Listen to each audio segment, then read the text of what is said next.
Hi பவித்ராணி, நீங்கள் சரிகம்பா மேடையில் ஏறி பாடுறது ரொம்ப சந்தோஷமாக இருக்கு. நீ செலக்ட் ஆகிடுன்னு எனக்கு தெரியும். டிவியில் பார்த்து ரொம்ப சந்தோஷம் தாமப்பட்டேன் நான். அக்கா, டிவியில் நீங்கள் பாடினதை நான் பார்த்தேன்க்கா, ரொம்ப சந்தோஷமாக இருந்துச்சுக்கா. இந்த நேரத்தில் மாமா இருந்திருந்தாருன்னா ரொம்ப சந்தோஷப்பட்டிருப்பாரு. எதுக்கெல்லாம் அண்ணா ஆசைப்பட்டுச்சோ அதெல்லாம் நீங்கள் கரெக்டாக அந்த லெவலுக்கு வந்து நிற்கிறீங்க.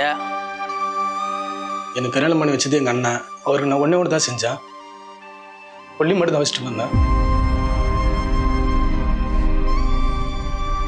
எல்லாருக்கும் நல்ல பிள்ளையா இருப்பான் சார். அவன் எங்கே என்ன நடந்தாலும் போய் எல்லாருக்கும் உதவி பண்ணுவான், எல்லாருக்கும் நல்லத்தை செய்வான். பக்கத்தில் ஒரு பையனுக்கு வந்து பாம்பு குத்திருச்சு, சின்ன பையனுக்கு. அந்த நேரத்தில் கூட அவர் வந்து ஹெல்ப் பண்ணாரு. என்னாச்சு, ஐயோ இது மாதிரி ஆச்சு, ஹாஸ்பிட்டலுக்கு கொண்டு போய் காப்பாற்றினாரு. எல்லாத்துக்கும் நன்மை எங்களுக்கு. என் சின்ன பிள்ளை கல்யாணத்துக்கு அந்த ஒரு புள்ளிய வச்சு நல்லாத்தையும் சாச்சு கல்யாணத்தையும் முடிச்சு கொடுத்த பிள்ளை. யார் எந்த ஒரு வார்த்தை கேட்டாலும் சரி, எது பண்ணாலும் சரி, முகம் சொல்லிக்காம செய்யறது எங்கள் அண்ணன் தான்.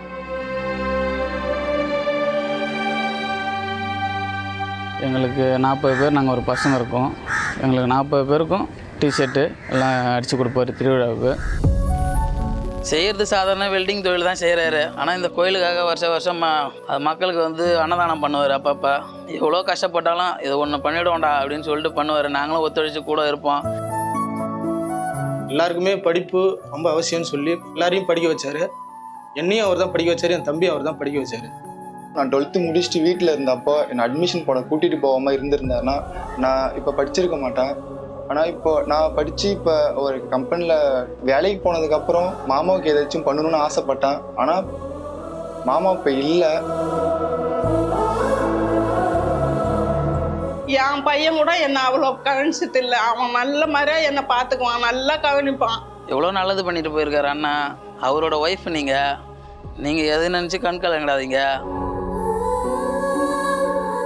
நீ எதையும் கவலைப்படாத, நீ எதையும் கவலைப்பட வேண்டியதில்லை. நீ சேசி வீட்டுக்கு வா, நான் இருக்கிறேன், உனக்கு பாதுகாப்பு நான் இருக்கிறேன். நீ எதை பற்றியும் கவலைப்படாதீங்க. இன்னும் தொடர்ந்து ஜெயிச்சுட்டு வாங்க, நாங்கள் இருக்கிறோம். அண்ணனோட ஆசீர்வாதம் உங்களுக்கு எப்பவுமே இருக்கும். நல்லா பாடிட்டு நீ பாடி நல்ல மாதிரியா ஜெயிச்சுட்டு வாசிச்சு நம்ம ஊர் மக்கள் எல்லாருமே அவங்க கூட இருப்பாங்கன்னு நான் நம்புகிறேன். All the best Pavithra.